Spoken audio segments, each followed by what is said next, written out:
네, 안녕하십니까. 간호사 국가고시 특강 기본간호학 시간입니다. 이렇게 만나 뵙게 돼서 반갑습니다. 저는 지금 안산대학교에서 기본간호학을 담당하고 있는 간호학과 교수 김다현입니다. 네, 그럼 저와 함께 기본간호학 특강 시작해 보도록 하겠습니다.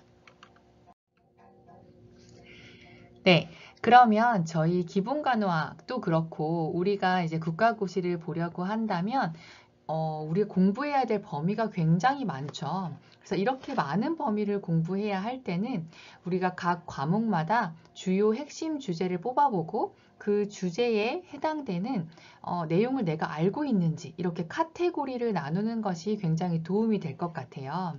그래서 우리 국가고시에서 기본간호학 부분은 이렇게 산소와 요구 파트, 그리고 영양 요구 파트, 안전 요구, 활동과 운동 부분, 그리고 배설 요구, 안위 요구 이렇게 크게 나눠지고요. 이 안에서 국가고시 문제가 다 출제된다고 보면 되겠습니다. 그러면 우리가 산소와 영양 요구에서는 이제 주요하게 생각돼야 되는 포인트들이 있겠죠. 그리고 안전 요구다라고 한다면 크게 이렇게 말을 하고 있지만 이 안에는 낙상, 그러니까 환자가 안전하게 병원에서 지낼 수 있도록 하는 것, 그런 내용들이 안전 요구에 다 포함될 것입니다. 그래서 낙상 간호하는 거 이제 막 생각들이 나시죠? 낙상 예방 이런 간호들. 그리고 욕창 간호하는 거, 그 다음에 감염 파트, 투약 파트 이런 것들은 환자의 안전과 관련된 부분이기 때문에 여기에 들어있다라고 생각하시면 되겠어요. 여기서 가장 중요한 부분이 감염과 투약 부분이에요. 우리 기본간호학 문제 중에 가장 많은 문항수를 차지하고 있고 그리고 갈수록 병원 내에서 이 감염간호, 투약사고 이런 것에 대한 중요도가 굉장히 높아지고 있거든요. 그렇게 중요도가 높아지면 당연히 국가고시에서도 그 출제하는 양이 더 많아지기 마련이에요. 그래서 기본간호학에서 가장 중요한 것이 무엇이냐라고 한다면 요 감염과 투약 파트이니까요. 이 부분을 열심히 공부해 놓으신다면 많은 문제를 맞을 수 있을 것 같습니다. 그렇게 안전 요구 파트가 있고요. 그 다음에 활동과 운동, 배설 요구도 딱 우리가 중요하게 생각하는 부분들이 두드러지게 보이는 부분입니다. 그 다음에 안위 요구에 있는 것이 이런 것들입니다. 바이탈 사인 재는 방법이라든지 그리고 바이탈 사인 중에서도 특히 체온 부분은 우리 기본 간호학에서도 아마 챕터를 따로 배웠을 것 같아요. 체온 유지하는 거, 발열 간호하는 거 이런 것들이 요 안위, 환자의 안위와 관련돼서 여기서 나올 거고요. 그 다음에 수면 문제 한 문제 정도 항상 나오고 있고 그리고 임종 간호에서도 사후 간호 어떻게 할 거니 임종 환자에게 어떤 식으로 다가가는 것이 올바른 간호이니 이런 것들도 한 문제 정도 묻고 있어요. 그래서 이런 게 이제 안위 요구에 포함된 내용이라고 할 수 있습니다. 네, 그럼 이렇게 카테고리를 나누어 놓으셨으면 저와 함께 산소와 요구, 영양 요구에 대해서 1교시 파트에서 배우시고요. 그리고 요 안전 요구 파트 2교시에 제가 강의할 거고요. 그리고 3교시에 나머지 요 부분을 강의하도록 하겠습니다. 네, 그러면 준비되셨으면 1교시부터 시작해 볼게요. 네, 온라인 수업이기 때문에 중간중간 힘드시면 쉬어가면서 계속 들으시고요. 저는 쭉 1교시를 한꺼번에 이어서 강의하도록 하겠습니다. 그러면 첫 번째 카테고리였죠. 산소화 요구와 그리고 영양 요구 파트를 이번 교시에 한번 함께 수업해 보도록 하겠습니다. 네, 그러면 산소화 요구 포인트입니다. 이렇게 한 장으로 산소화에서는 뭐가 중요해? 라고 이렇게 보여지는 게 도움이 될 것 같아요. 여러분들이 제 특강만 듣고 국가고시를 보진 않을 거잖아요. 여러분들 요약집도 보실 거고, 그리고 뭐 문제도 많이 풀어보실 거고, 뭐 교과서에서 공부도 하실 거고요. 나름대로 노트도 만드실 거고, 여러 가지를 하실 텐데, 제가 이제 특강이기 때문에 여러분에게 도움을 줄 수 있는 부분이라면, 요 산소화 요구에서는 이런 것들이 중요하다. 요런 것들이 핵심 키워드이니 요걸 내가 알고 있는지 공부하세요 라고 제가 접근하고 싶어요. 그러면 좀 도움이 되실 것 같죠? 네, 그러면 여기 산소화 요구에서 보실게요. 일단 첫 번째는 호흡기계 구조와 기능에 대한 기본적인 이해가 있으셔야 해요. 우리 국가고시에서는 뭐 이런 가스 교환, 확산과 관류를 알고 있니? 이거 어떻게 되는 거니? 이런 문제가 나오진 않아요. 하지만 이거를 이제 기본적으로 알고 있어서 베이스에 있을 때 그걸 가지고 그럼 환자에게 어떻게 간호할 거야? 라고 연결을 하는 거죠. 그래서 기본적으로 우리가 요 산소화를 접할 때는 내가 가스 교환 환기 알고 있나? 산소 운반에 중요한 산화혈색소 HbO2에 대한 개념이 있는가? 우리가 결국 이 사람이 숨을 잘 쉬어? 못 쉬어? 라고 한다면 HbO2가 내 몸에 얼마나 있어? 라고 보는 게 중요하잖아요. 그래서 이런 걸 내가 알고 있나? 그 다음에 저산소증의 증상 같은 거, 저산소증이 있을 때 어떤 식으로 환자가 표현되는가, 이런 것들이 이제 기본 지식으로 깔려 있으면 될 것 같아요. 그 다음에 산소화 요구에서 진단 검사가 조금 나오거든요. 기본 간호학에서 검사가 자주 나오진 않아요. 근데 산소화에서는 이 정도는 알고 있어야 합니다. PFT, 우리 풀모너리 펑션 테스트죠. 폐기능 검사, 폐기능 검사하는 거. 그 다음에 BGA 하는 거, 우리 동맥혈 가스 검사하는 거잖아요. 이거는 동맥혈에다가 주사 찔러서 빼서 피로 검사하는 산소화 검사이죠. 요거에 대한 수치는 너무 잘 알고 있어야 되죠. 얘는 기본 간호학에서도 나올 수 있고 성인 간호학에서도 더 자세히 물을 수 있기 때문에 요 수치는 꼭 외워두도록 합니다. 그 다음에 SpO2는 이 ABGA랑 틀리게 이거는 겉으로 침습적이지 않게 말초로 산소 포화도 검사하는 거죠. 그래서 적외선 쬐가지고 이 말초 모세혈관에 HbO2가 얼마 정도 있는지 확인하는 검사였어요. 이런 것들은 우리가 이 사람이 산소화가 잘 되는지, 숨을 잘 쉬는지 확인할 때 너무 중요한 지표가 되는 검사입니다.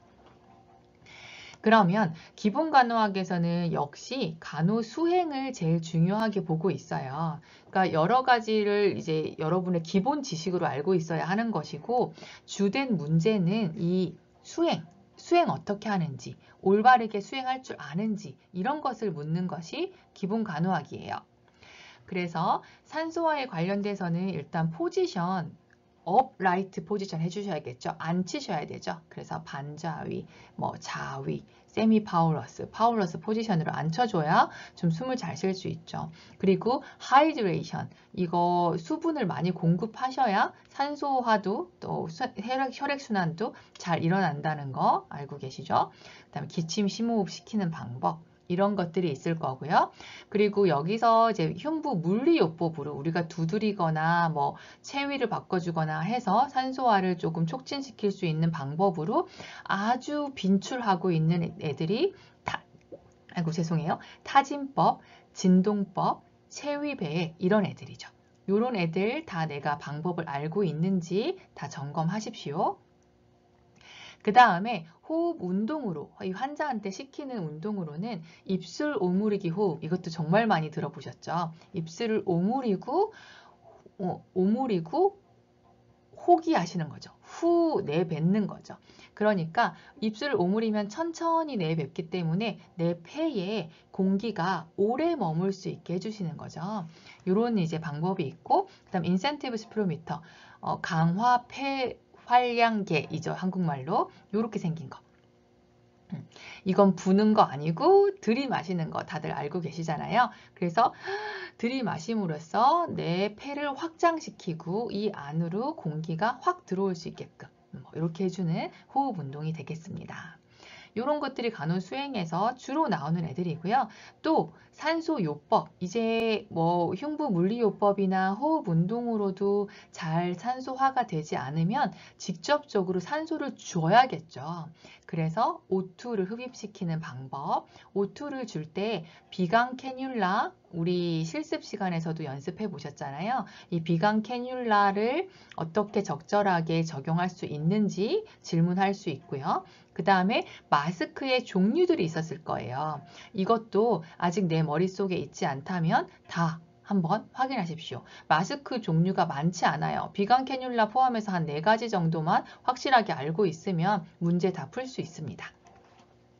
그래서 이런 디바이스들, 그 다음에 이래도 안 되면 기도를 삽관할 수 있겠죠. 삽관하고 그리고 거기에 석션, 흡인해서 분비물을 직접 빼내는 이런 술기까지 연결될 수 있겠죠. 네, 그래서 산소화에서는 이런 간호 수행을 주로 공부하시면 좋을 것 같아요. 그럼 이제 문제 풀면서 하나씩 적용해 보도록 해요. 네, 문제 풀어봅시다. 일단 첫 번째 진동법 나왔죠. 그래서 진동법을 올바르게 수행한 것은 이렇게 나오는데요. 제가 오늘 가져온 문제들은 기존에 뭐 국가고시로 출제되었던 문제를 주로 제가 갖고 왔어요. 여러분 지금 이 시점쯤 되면 기존 기출 문제 다 많이 풀어보셔서 내가 풀어본 문제도 있을 거고 또 뭐 새로운 문제도 있을 거고 하실 건데요. 이 문제를 풀 때는 내가 요 문제 풀었다, 나 이거 정답 맞췄다 하고 넘어가시는 게 아니고요. 이 정답이 아닌 오답인 부분이 있죠. 이 오답인 부분들이 왜 오답이고 그러면 이게 뭐가 어떻게 바뀌어야 맞는 거야? 까지 알아두셔야 문제를 풀었다고 할 수 있어요. 그러니까 우리가 이게 기출문제잖아요. 기출문제이기 때문에 똑같은 문제가 올해도 똑같이 나오진 않겠죠. 당연히 이번에 뭐 진동법 나왔으니 타진법이 나올 수가 있겠고, 그리고 요 보기들이 조금씩 다 바꿔서 답이 다른 것이 선택하게끔 다 변형돼서 나올 거잖아요. 그러니까 내가 문제를 푼다는 것은 진동법이라는 문제가 나올 수 있구나. 그럼 내가 진동법을 확실히 알고 있는가? 이렇게 넘어가시는 것이 여러분이 국시 준비하시는 겁니다. 네, 그런 방식으로 한번 풀어볼게요. 그럼 진동법 올바르게 수행한 것. 첫 번째, 흡기하는 동안 적용함. 들이마실 때 진동을 시키면 이거 너무 숨쉬기 힘드실 것 같죠? 그래서 숨에 방해되지 않도록 호기하실 때, 후 내뱉을 때 타진하고 진동합니다. 그래서 얘는 오답일 거고요. 잠깐만 제가 펜을 쓸게요.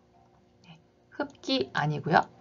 그 다음에 손을 컵 모양으로 해서 적용한다. 컵 모양. 이렇게 둥그렇게 만들어서 이렇게 적용하는 걸 말하는 거잖아요. 컵 모양. 네, 요거는 타진법 얘기죠. 네, 이거 진동법 얘기는 아니고 타진법이라면 정답일 수 있겠지만 요거 아닙니다. 옷을 걷어 피부에 직접 적용함. 옷을 걷어서 타진법도 진동법도 다 옷 걷지 않습니다. 옷 위에다가 적용해야 돼요. 피부 손상될 수 있고 타진하고 진동하는 게 또 아플 수가 있거든요. 그래서 이거는 두 가지 다 피부에 직접 적용하지 않습니다. 어떤 경우에도. 그 다음에 유방, 척추, 늑골연 부위에다가 적용함. 네, 유방 부위, 척추 부위, 늑골연 부위 이런 곳에 적용하는 것이 아니라 진동법의 목적이 뭐예요? 지금 대답할 시간을 주는 거예요. 진동법의 목적이 네, 분비물을 이 폐 분절에서 떨어뜨려서 배출하기 쉽도록 하는 거잖아요.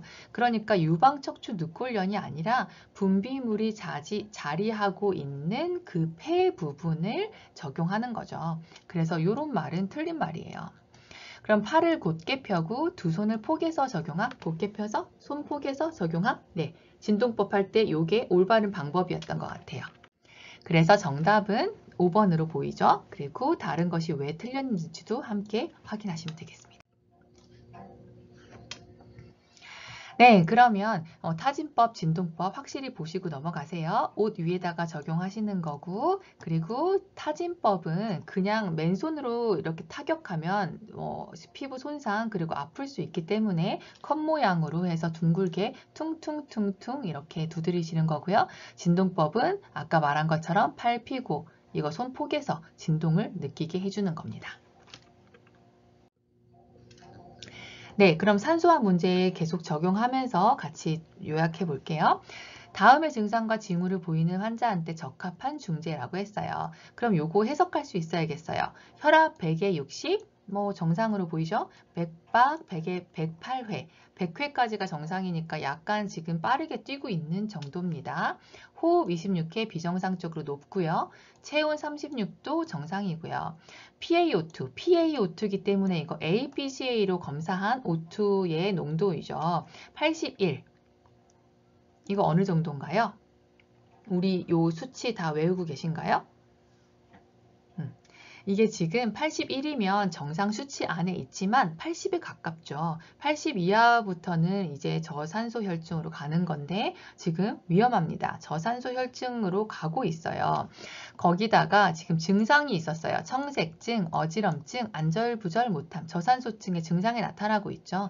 그래서 요거는 지금 저산소증 시작되고 있는 겁니다. PaO2 낮아지고 있는 거고 81이면 낮은 편에 속하고 그리고 맥박은 좀 올라가고 있고 증상이 있었기 때문에 이런 경우는 다른 것보다도 빨리 산소 주셔야 해요.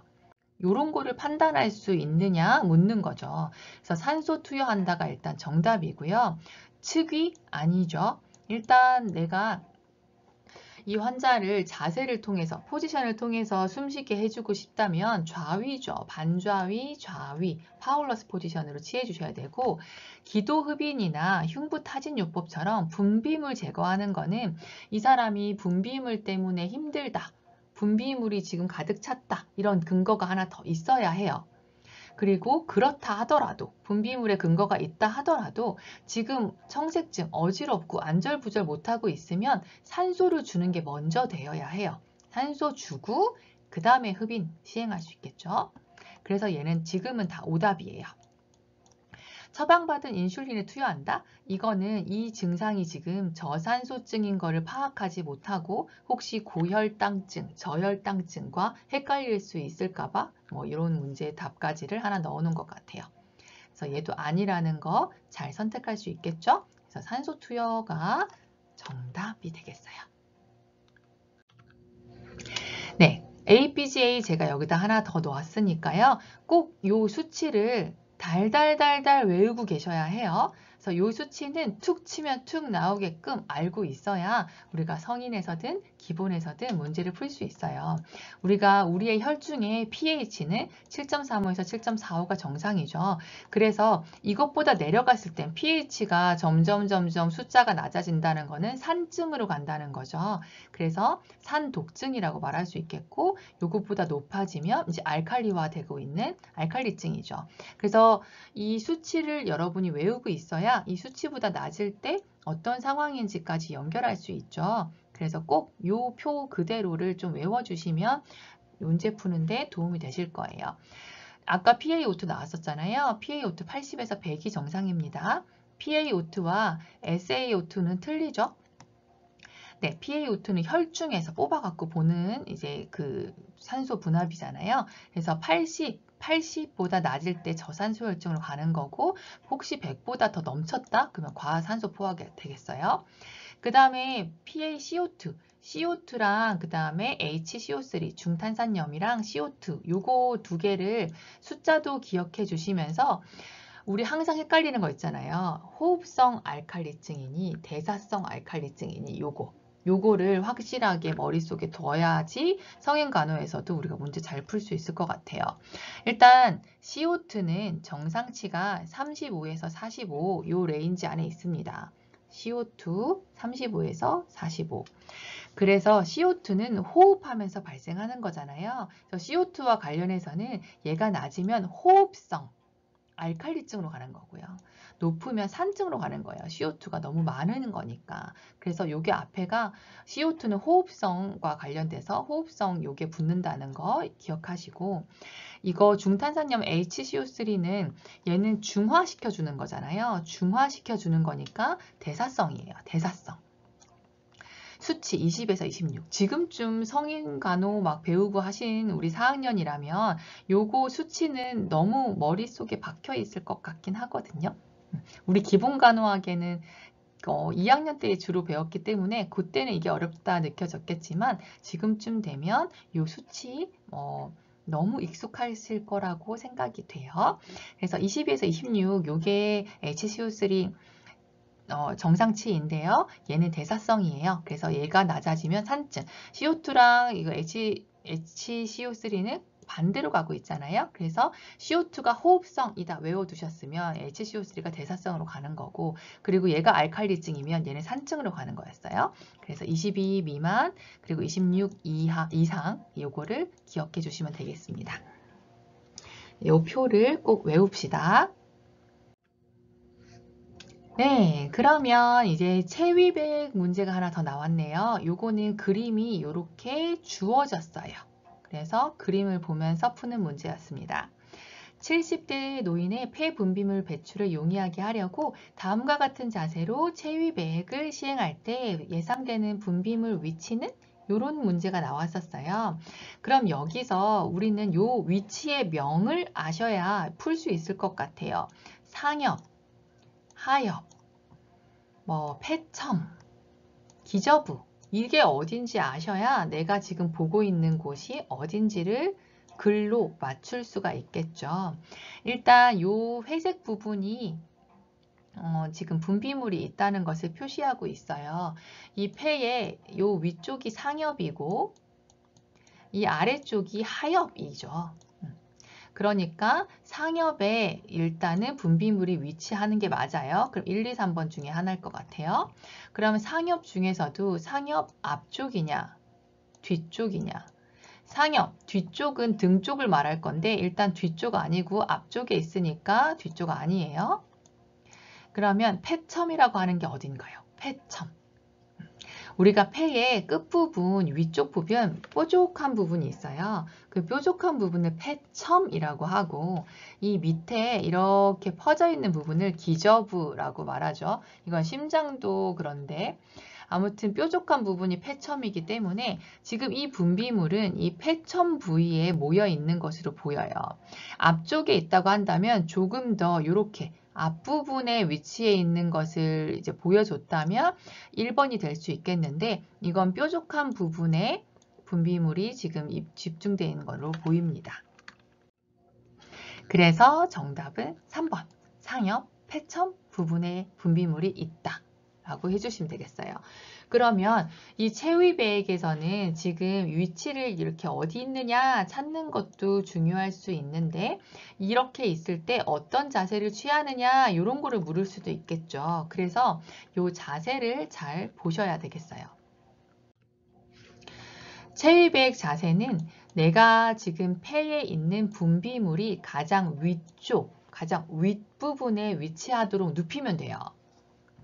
그러니까 지금 이분이 아까 에피컬, 폐첨 위쪽에 있는 지금 환자예요. 폐첨 위쪽에 있으면 폐 위쪽이 제일 위에 위치하도록 앉혀야 하니까 업라이트 포지션으로 취해주시면 되겠죠. 그리고 아까처럼 상엽의 앞쪽이에요. 이게 저 레프트 상엽의 앞쪽에 분절 부위에 있는 거죠. 이러면 아까 폐첨 부분은 요게 위로 가게끔 앉혔다면 이거는 조금 이 앞쪽이 위로 가게 이렇게 눕혀주는 것이 더 좋습니다. 이것도 그래요. 이게 앞쪽에 있다면 이 앞쪽 부분이 위로 위치하게 하려면 반듯하게 누워야지 아래로 내려올 수 있겠죠. 그래서 다 그런 개념입니다. 이게 만약에 뒷부분에 있다라고 하면 이 환자 자세를 이렇게 뒤집어 주셔야 되고요. 폐 뒷부분이 가장 위쪽으로 위치할 수 있게끔. 네, 이 개념 이해하시겠죠? 네, 그래서 어느 부위에 있던지 이게 다 위로 위치하게 되는 자세로 보여요. 지금 하엽 쪽 뒤쪽에 있다면 이렇게 눕혀주실 거고, 이것도 하엽에 있어서 이렇게 다리를 위로 올라가는 포지션이었고요. 하엽 부분에서도 이 뒷부분, 등 쪽에 위치하고 있다면 환자를 이렇게 엎드린 자세를 취한 다음에 하엽이기 때문에 다리 올리기 이렇게가 되겠습니다.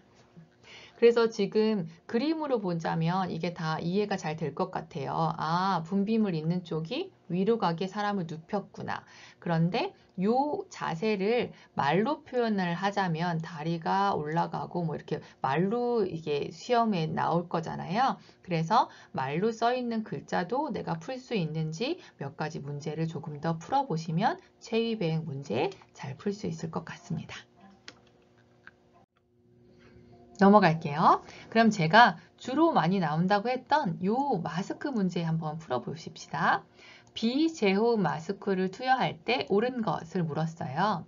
비제호흡이 제호흡을 하지 않는다라는 거죠. 제호흡한다는 건 내가 내뱉은 CO2를 다시 마신다인데 이거는 비제호흡이니까 CO2 다시 마시지 않는 마스크다. 이렇게 이해가 되죠.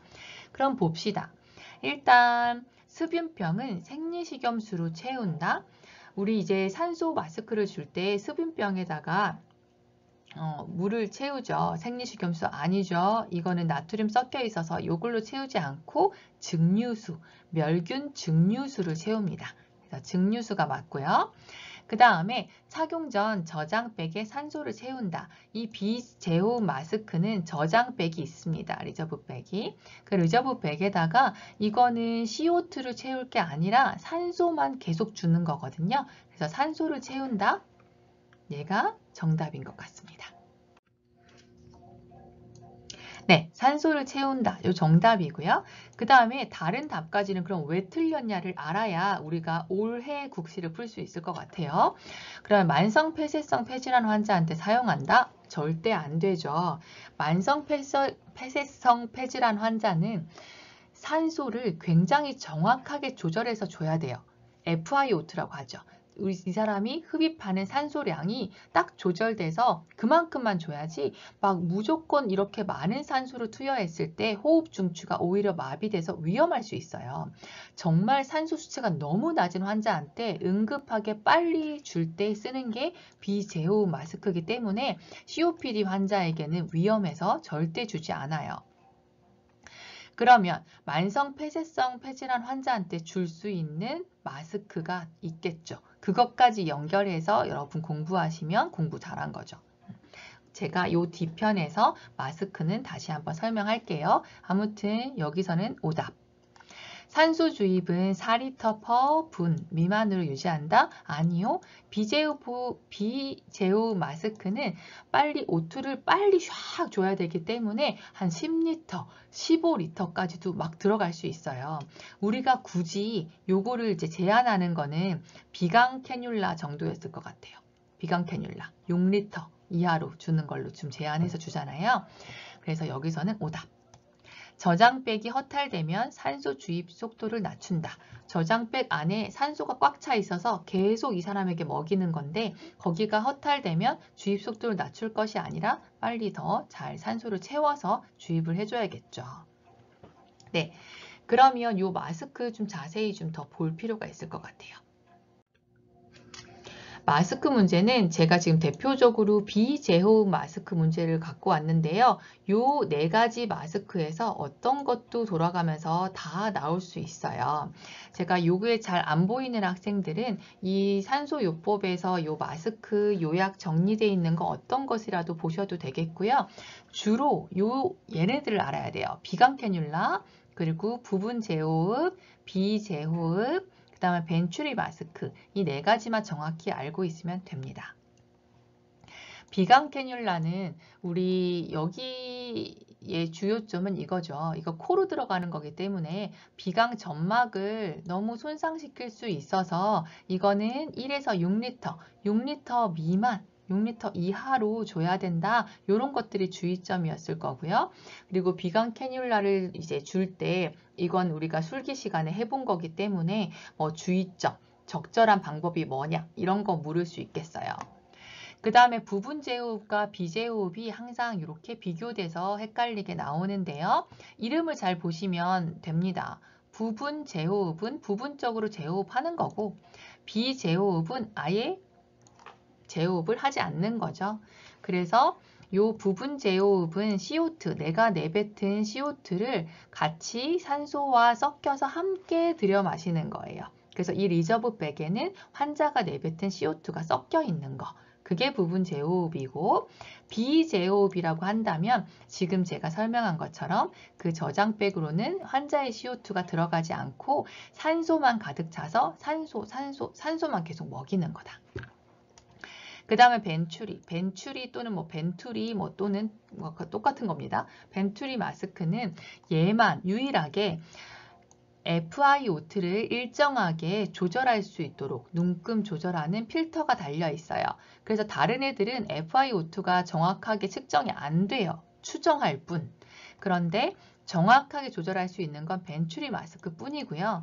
그리고 이렇게 정확하게 들어가야 되는 환자가 아까 제가 말한 만성 폐쇄성 폐질환 환자. 그래서 그냥 COPD 환자가 나왔어요. 이 COPD 환자에게 적절한 마스크 이렇게만 물어도 이거 벤츄리 마스크입니다.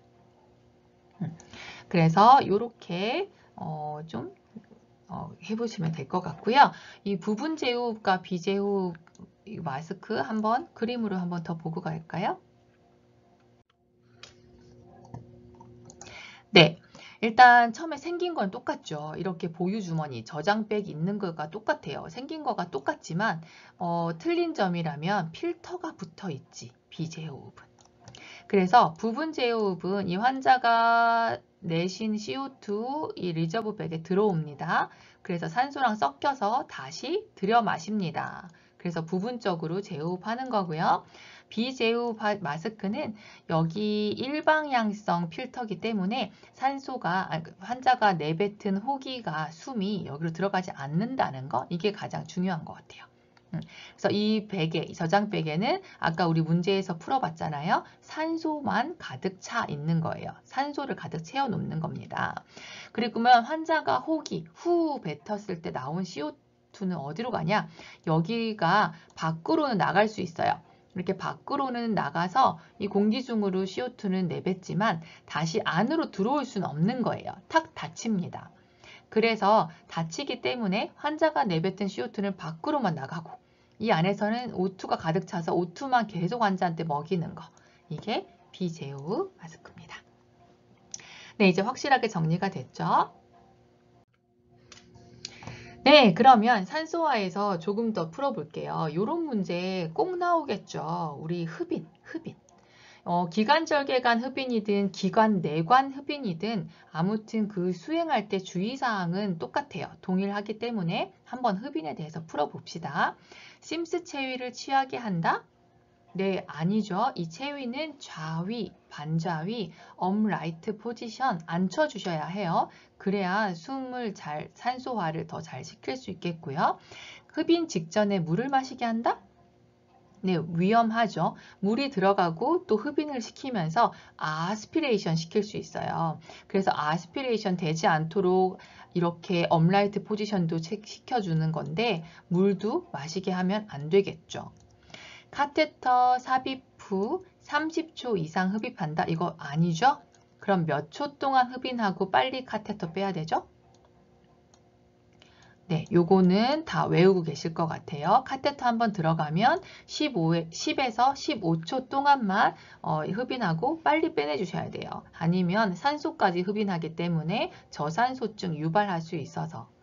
그러면 한 번 카테터로 흡인해서 빼낸 다음에 다시 흡인을 시작할 때까지 기다리는 시간은 네, 그게 20에서 30초였죠. 그래서 요거 초 잘 기억합시다. 그래서 이것도 아니고요. 흡인한 카테터는 멸균 생리식염수를 통과시킨다?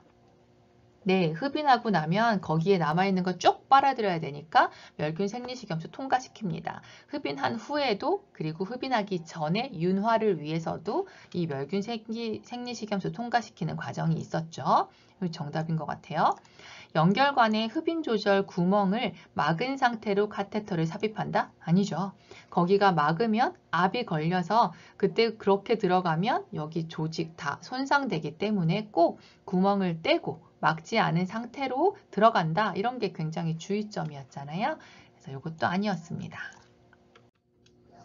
네, 그럼 모두가 4번이 정답인 거 다 맞췄을 거고요. 그리고 왜 아닌지 이런 거 잘 봐두시면 되겠습니다.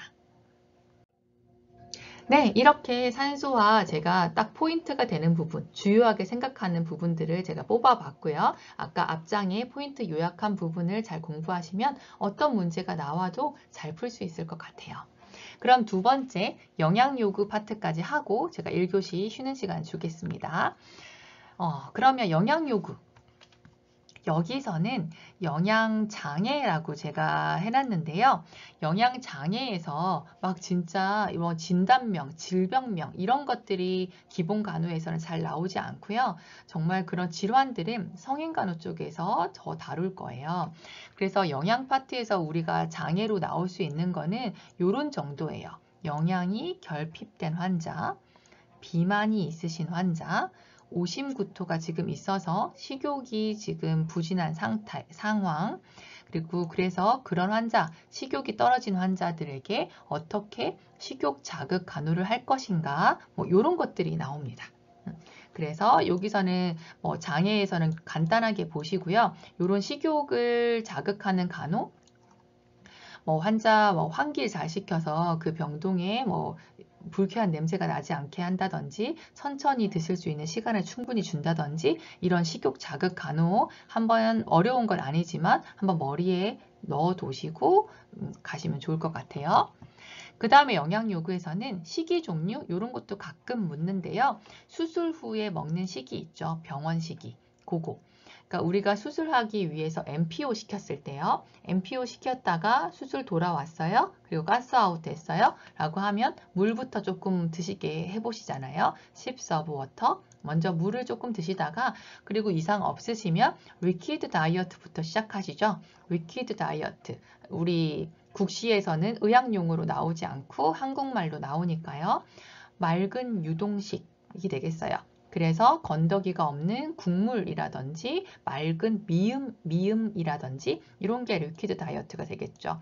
그래서 환자가 처음 시작하는 식사라고 한다면 요 맑은 유동식 리퀴드 다이어트가 될 거고요. 요거 먹고 이상 없으면 조금 더 걸쭉한 죽을 주죠. 소프트 다이어트, 죽을 이제 시작하고요. 그게 괜찮으면 이제 일반식이, 제너럴 다이어트, 일반식을 시작하죠. 그래서 요 뭐 순서라든지 여기 맑은 유동식에 해당되는 뭐 시기가 어떤 건지 뭐 이런 것들을 물을 수 있습니다. 그 다음에 결국 가장 중요한 건 간호 수행이었어요.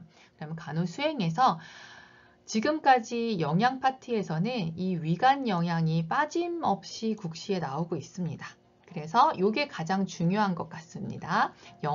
위간 영양 하는 거. 그래서 비위간을 일단은 삽입을 할 때 어떤 식으로 삽입하느냐.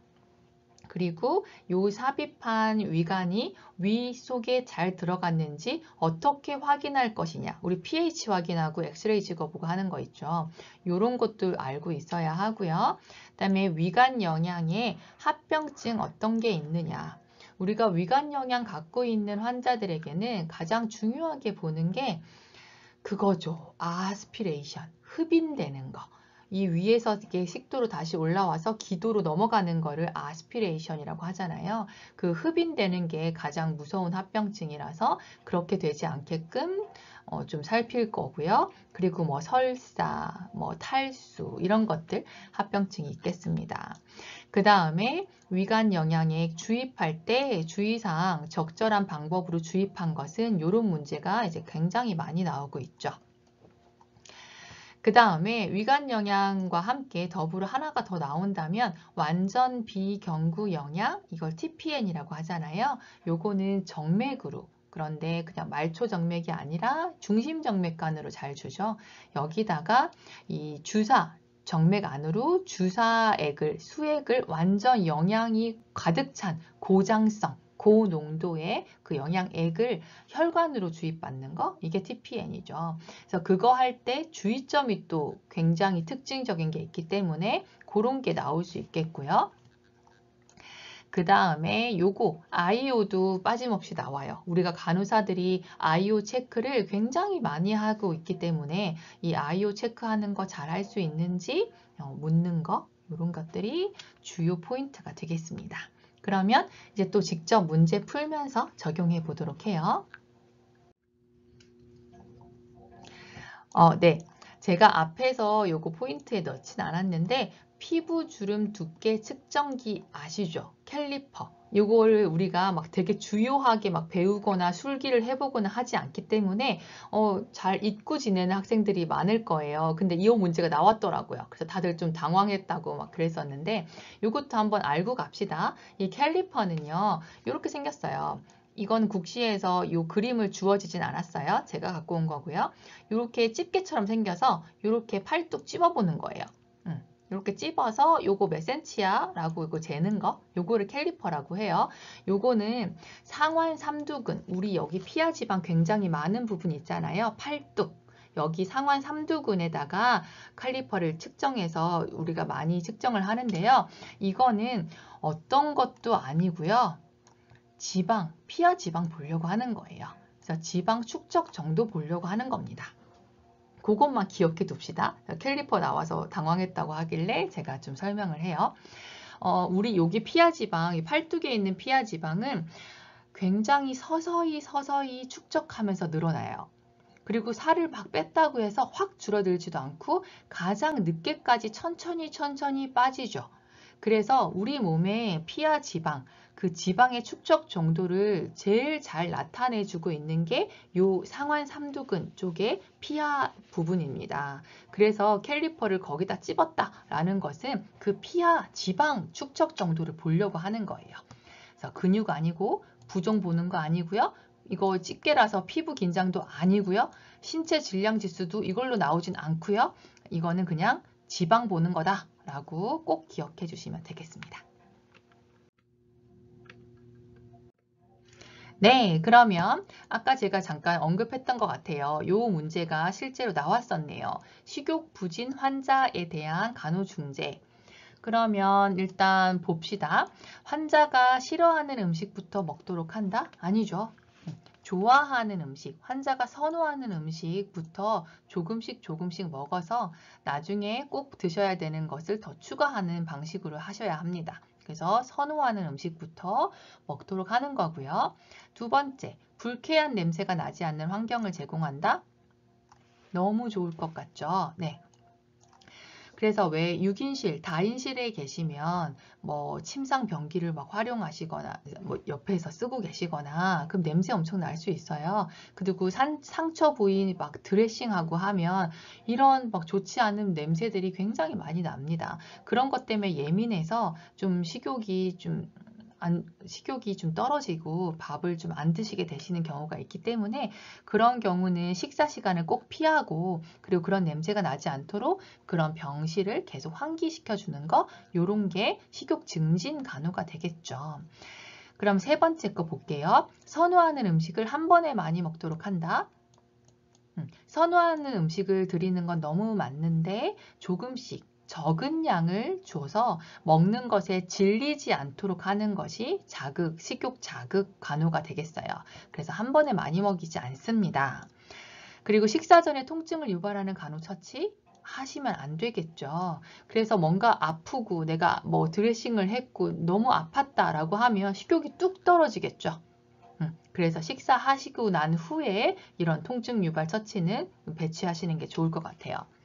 하루 식사 횟수를 줄이고 한 번의 식사 시간을 짧게 한다? 이것도 아니죠. 식사 횟수를 줄일 필요는 없어요. 적은 양을 드시고 싶을 때 수시로 드시는 거 좋고요. 그리고 식사 시간을 짧게 하는 게 아니고 여유를 갖고 얼마든지 천천히 드셔도 된다고 여유롭게 제공을 합니다. 네, 그래서 네, 요 답가지를 보면 어떤 것이 식욕 자극 간호인지도 보이죠? 네, 그러면 그렇게 잘 공부해 주시고요. 네, 섭취량과 배설량 이거 빠지지 않고 나오죠. 이거 아이오 문제인데요. 뭐 이거는 좀 쉬운 문제네요. 배설량에 포함된 것은 이라고 했어요. 상처 배액 밖으로 빠져나온 거고 상처에서 배액되는 것도 우리가 아이오 측정할 때 꼭 그 아웃풋에다가 넣으셔야 합니다. 그 다음 경장 영양액 들어가는 거죠. 환자 몸으로 이거 섭취량에 들어가야 되고요. 항생제 희석액 정말 미미한 양은 들어가지 않겠지만 뭐 희석해서 수액에다가 섞는다라고 하면 섭취량에 들어갈 거예요. 정맥 주입 혈액 들어간 것도 섭취량에 꼭 들어가야 합니다. 혈액을 이 환자에게 주입했기 때문에. 그리고 약물 복용 시 섭취한 물 이거 섭취량에 들어가야겠죠. 그래서 정답은 네, 배설량은 요거였습니다. 넘어가실게요. 네, 제가 또 이것도 중요하게 나오는 문제라고 했죠. 위간 영양, 간헐적 위간 영양 시행할 때 이런 문제 너무 많이 봤을 것 같아요. 이거는 여러분들이 중간 기말고사에서도 봤을 것 같은데 흡인한 위 내용물을 빼봤어요. 일단 간헐적 위간 영양 하려고 250이 나왔다. 어떡할 거냐? 이게 지금 200이다, 250이다 요런 게 중요한 건 아니고요. 여러분들은 위 내용물이 나왔어요. 그거 다시 주입해 줘야 된다. 이걸 알고 있느냐? 이걸 묻는 거예요. 영양액은 50ml 이상 나오면 일단은 영양액 공급 안 할 겁니다. 일단 닥터 노티 할 건데요. 그렇게 뽑아낸 영양액은 수분 전해질 불균형이 올 수 있기 때문에 다시 안으로 넣어줘야 한다. 그거가 이제 정답이 될 거예요. 그래서 30분 후에 영양액 주입하지 않아요. 이렇게 많이 나왔기 때문에 영양액 줄 수 없습니다. 천천히 주입하는 것도 아니고요. 앉은 자세를 아무리 취해줘도 이거는 지금 주입할 수 없습니다. 처방된 영양액 용량을 두세 번에 나누어 주입하는 것도 안 됩니다. 그래서 정답은 네, 흡인한 위 내용물을 다시 위로 주입해주고 주입하고 영양의 공급은 하지 않는다. 이게 정확한 정답이에요. 그래서 항상 이렇게 선택하시면 되겠어요. 그러면 위간 영양 문제 하나 더 볼게요. 네, 위간 영양 이번엔 절차를 물었죠. 이것도 답가지를 잘 공부하시면 정확한 절차를 공부할 수 있을 것 같아요. 영양액은 40도 이상의 온도로 데운다? 아니죠. 네, 요거 체온 정도의 온도로 데우는 거니까 36도에서 37도 정도가 체온이잖아요. 그래서 그 정도로 데우셔야 돼요. 너무 지금 뜨겁습니다. 비위관을 개방한 상태에서 주사기에 외관을 연결한다? 네, 절대 안 되죠. 비위관이 열려있는 상태에서 외관 꽂으면 공기가 쿨쿨쿨쿨쿨 들어가고 있을 거예요. 그래서 반드시 클로즈, 꺾는 거. 꺾어서 얘를 완전히 클로즈 한 상태에서 외관을 연결하셔야겠죠. 그래서 그 꺾는 절차가 위관 영양에선 굉장히 중요했어요. 그 다음에 위 잔류량 뽑아봤어요. 20ml 이하면 영양액 주입을 중단한다. 20이면 이거 그냥 주입해도 되는 정도죠.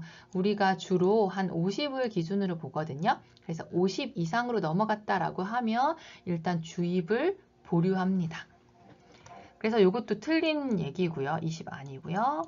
영양액 주입 전과 후에 비위관에 물 30ml를 주입한다. 주기 전에도 물로 한번 관 씻어줘야 되고요. 들어가고 나서도 충분히 위로 그 영양액이 들어가게 하기 위해서 물을 주입하는 순서가 있었죠. 요거는 지금 틀린 부분이 없어요. 그 다음에 5번째, 영양액이 1분에 70 이상 들어가도록 속도를 조절한다? 이거 좀 빠른 것 같죠? 우리 이거 1분에 몇 cc 들어가게 줬었나요? 네, 우리 프로토콜에는 1분에 50ml 이하로 들어가게 천천히 주입한다라고 돼 있잖아요. 그래서 이것도 틀린 답까지로 봅니다. 그래서 정답은 이것만 정답이네요. 4번. 네, 그럼 이렇게 풀어봤고요. TPN 요거 하나 더 풀고 1교시 마무리하겠습니다. 요런 문제 좋은 문제예요. 중심정맥관으로 완전 비경구 영양액 TPN이죠. 이거를 제공하려고 할 때 올바른 거 찾아볼게요. 경구 투여가 가능하면 TPN은 즉시 중단한다. 일단 경구로 식사를 못 하시기 때문에 들어가는 게 TPN이에요. 그러면 경구 투여하면 TPN은 이제 안 주는 게 맞는데 여기서 틀린 건 즉시 중단입니다. 안 돼요. 이거 굉장히 고장성, 고농도라고 했어요. 그래서 영양액이 완전 축축 이렇게 농축돼 있는 거가 들어가는 건데 갑자기 팍 끊어버리면 혈당 뚝 떨어지면서 굉장히 위험할 수 있어요. 그래서 이거 중단할 때도 천천히 혈당 봐가면서 서서히 끊습니다. 그래서 요거는 오답. 왜 오답인지가 중요해요. 그 다음에 TPN관으로 처방난 약물 주입한다? 안 되겠죠. 이 TPN관으로는 어떤 것도 수액도 약물도 혈액도 주시면 안 돼요. 네. 그 다음에 감염 예방을 위해서 주입용 튜브는 72시간마다 교환한다? 네, 우리 요 말초로 들어가는 IV 교환하고는 다르게 TPN 나왔다라고 하면 가장 중요하게 생각할 게 감염 예방이에요. 감염이 굉장히 잘 될 수 있는 용액이에요. 끈적끈적 고농축이니까. 그래서 요거는 튜브는 우리 IV 체인지보다 더 자주 교환해야 되고 우리의 정확한 교환 교환 시간은 24시간. 24시간마다 교환해야 합니다. 그래서 얘도 틀렸네요. 요거.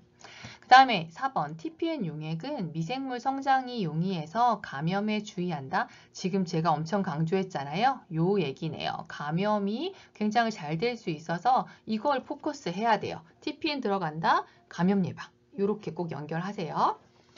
그 다음에 5번 너무 천천히 투여되면 삼투성 이뇨가 발생한다. 우리 TPN과 관련해서 삼투성 이뇨 들어본 것 같아요. 그런데 이거 너무 빨리 들어갔을 때 얘기죠. 너무 빨리 확 들어가면 혈액 내로 지금 용액이 너무 많이 들어가서 삼투압이 확 올라갔어. 혈액이 지금 농도가 강한 거죠. 삼투압은 높은 곳에서 낮은 곳으로 흐르잖아요. 그러니까 재흡수 되지 않고 혈액에서 다 빠져나가서 밖으로 다 끌고 나갈 수 있어요. 그게 삼투성 이뇨죠. 너무 빨리 투여됐을 때. 그래서 이거 좋은 문제였고요. 그래서 정답은 네, 감염주의. 요게 정답이었어요. 그러면 제가 요거 한 장으로 이 주의사항 다시 정리해 놨으니까 잘 기억하실게요. 혈액이나 약물을 같은 관으로 주입하지 않는다고 했어요. 이것도 오염 때문에 그래요. 요거는 굉장히 오염에 취약한 애입니다. 이 TPN 용액들은. 그래서 세균 오염 위험이 있어서 주입하지 않고요. 아까 주입 튜브는 24시간마다 교환하기로 했어요. 가장 중요한 건 감염 예방. 그리고 너무 빠르게 투여되면 삼투성 이뇨, 그리고 그렇게 너무 끌고 나가니까 탈수까지 위험하다. 주입 속도는 증가시킬 때도 점차적으로 증가시켜야 되고요. 끊을 때도 점차적으로 천천히 중단시켜야 됩니다. 만약에 왜냐고 물으신다면 저혈당, 그리고 인슐린만 너무 많이 혈중에 남아있을 수 있어서 그래요. 우리가 이렇게 혈당 높은 고농축 이런 용액이 들어오면 얘가 지금 너무 혈당이 높으니까 인슐린을 우리 몸에서 많이 분비해 있을 거예요. 그래서 내 혈중에는 인슐린이 많이 나와 있어요. 얘가 지금 너무 혈당 높은 애들이니까. 근데 그걸 갑자기 탁 끊고 빼버렸어. 라고 하면 혈중에 나와 있는 그 인슐린이 너무 많았잖아요. 그래서 그게 고인슐린 혈증이 되는 거고 그 인슐린들이 결국 너무 많고 혈당의 근원지는 없어졌으니까 저혈당에 빠지는 거죠. 그래서 이렇게까지 우리가 잘 정리해 놓으시면 좋을 것 같아요. 네, 이렇게 우리 1교시는 산소화와 영양 요구 파트를 공부했습니다. 그러면 이제 정리 잘 하시고요. 2교시로 넘어가겠습니다. 수고하셨습니다.